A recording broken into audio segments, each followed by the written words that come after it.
नमस्ते। पिछली वीडियो में हमने वीर को ऊपर उठाने के लिए 3 प्राणायाम के बारे में बताया था। वह अलग अलग प्राणायाम आपको एक एक करके करना है, वो भी 3 साल तक। हालांकि प्रोसेस लंबी है और 3 साल बाद जब आप इन प्रोसेस पर एकदम ढल जाएं, इन प्राणायाम को करने में ढल जाएं, तब आपको करना है इसका अंतिम प्राणायाम। अभी तक तो हमने अलग अलग प्राणायाम के बारे में जाना था, जैसे बाह्य कुंभक, अभ्यंतर कुंभक और स्तंभ वृत्ति प्राणायाम। और आज हम जानने वाले हैं बाह्य अभ्यंतर विषयछेपी प्राणायाम। यह अंतिम और पूर्ण प्राणायाम है और वीर को वश में करने के लिए यह सबसे उत्तम प्राणायाम है। यानी कि इस प्राणायाम का अभ्यास करने से आपकी वीर पर इतनी अच्छी कंट्रोलिंग पावर हो जाएगी, जिससे एक बूंद वीर भी आपके शरीर से बाहर नहीं निकलेगा।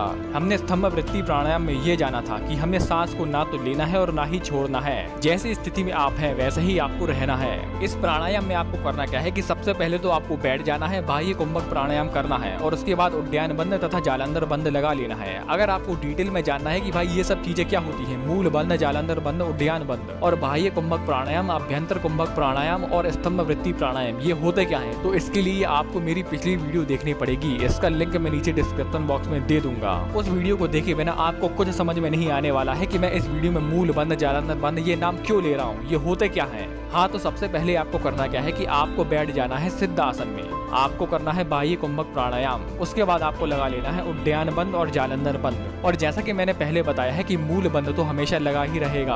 और जब कुछ समय बाद आपने जो सांस बाहर फेंकी थी, एक बार में ही बाहर फेंकी थी, तब वह सांस दोबारा से आने को होने लगे, यानी कि आपको दोबारा से सांस अंदर खींचने की इच्छा होने लगे, तब आपको सांस अंदर नहीं लेना है। तब आपको जालंधर बंद हटा के अपनी गर्दन को सीधी करके तब आपको अंदर से धक्का देके हवा को बाहर फेंक देना है। यानी कि एक बार में जब सांस को बाहर फेंक दिया, जालंधर बंद लगा लिया, जब आपके अंदर इच्छा होगी कि अब सांस लिए बगैर रहा नहीं जा रहा है, तब आपको जालंधर बंद हटाना है, सांस को फिर और धक्के से बाहर मार देना है या बाहर फेंक देना है। मतलब सांस लेने की इच्छा के विरुद्ध आपको धक्के से और सांस को बाहर फेंक देना है। और सांस को बाहर फेंकते समय आपको फिर से जालंधर बंद लगा लेना है। इस समय आपको सांस लेने की बहुत इच्छा होगी, लेकिन आपको इच्छा के उलट होकर आपको बाहर सांस फेंकते ही रहना है। जालंधर बंद हटा दे, सांस को और बाहर फेंक दे, फिर जालंधर बंद लगा ले। फिर आपकी सांस लेने की और इच्छा होगी, फिर आपको जालंधर बंद को ढीला कर देना है, फिर और धक्के से आपको सांस को बाहर फेंक देना है और फिर से जालंधर बंद लगा लेना है। इस समय आपको होगा क्या कि आपको हिचकी के समान एक शब्द सुनाई देगा,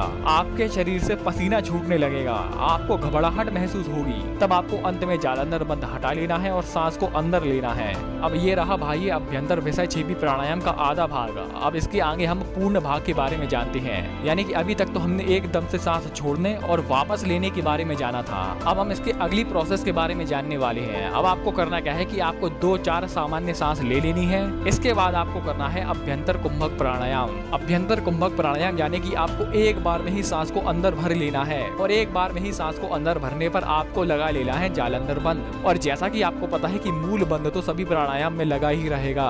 थोड़े समय के कुंभक करने के बाद आपको लगेगा कि हाँ, अब सांस छोड़े बगैर रहा नहीं जा रहा है। तब आपको करना क्या है कि आपको जालंधर बंद को ढीला कर देना है, यानी कि हटा देना है। गर्दन सीधी होने पर आपको सांस बाहर नहीं छोड़ना है, आपको दोबारा से धक्का मारकर सांस को और अंदर भर लेना है और नाक से सांस भरने पर आपको दोबारा से जालंधर बंद लगा लेना है। फिर कुछ समय बाद होगा क्या कि आपकी सांस अंदर ही रुक जाएगी और जब यही सांस फिर दोबारा से ऊपर उठने को होगी, तब आपको जालंधर बंद को फिर ढीला कर देना है, सांस को और अंदर खींच लेना है, फिर से जालंधर बंद लगा लेना है। और ऐसा बार बार करने पर यानी कि आपकी इच्छा हो रही है सांस छोड़ने की, अंदर जो सांस भरी है आपको इच्छा हो रही है कि उसको छोड़ने की, लेकिन आपकी इच्छा के विरुद्ध होकर आपको धक्का देकर दोबारा से और सांस को अंदर भर लेना है। उस समय आपको इसी श्वास से एक आवाज सुनाई देगी जो कि डम्ब डम्ब से कुछ मिलता जुलता है। और इस प्रकार इस प्राणायाम का अभ्यास करने पर बार बार सांस नीचे दबा दिया जाए तो इस समय श्वास अन्न प्रणाली द्वारा पेट में चली जाती है और वहां पहुंचकर सांस पूरी तरीके से कब्ज को नष्ट कर देती है।